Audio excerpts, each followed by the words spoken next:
2 heures d'horloge auraient suffi pour faire le point de l'actualité nationale avec les professionnels des médias.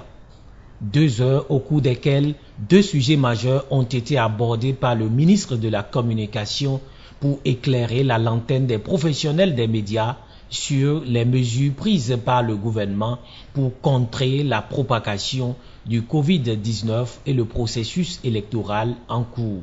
Le gouvernement du Bénin est composé de pères et de mères de famille, des Béninois qui vivent ici, qui ont pour certains et pour la plupart leurs enfants au Bénin, scolarisés au Bénin, et il est parvenu à chaque membre du gouvernement que Covid-19 ne fait pas de discrimination.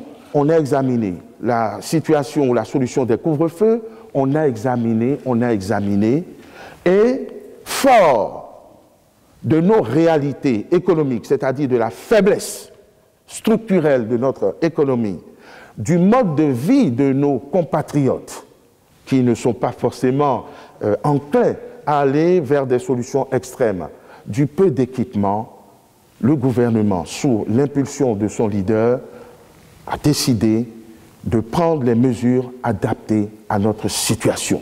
Nous n'avons pas de réflexion officielle ou officieuse pour spéculer sur la tenue ou non du scrutin.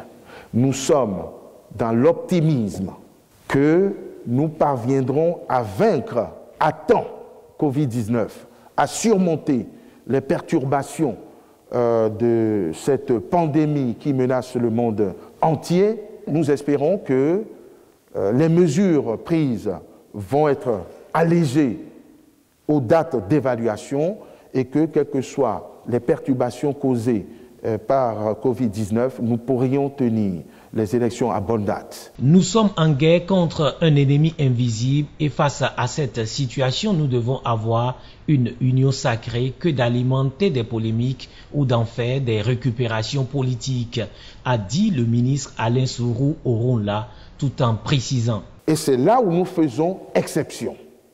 Malgré le péril, le Bénin dit « Je ne peux pas fermer mes frontières à un Béninois qui voudrait rentrer chez soi. » C'est d'abord ça la philosophie, c'est d'abord ça l'approche de l'État, malgré les critiques des uns et des autres.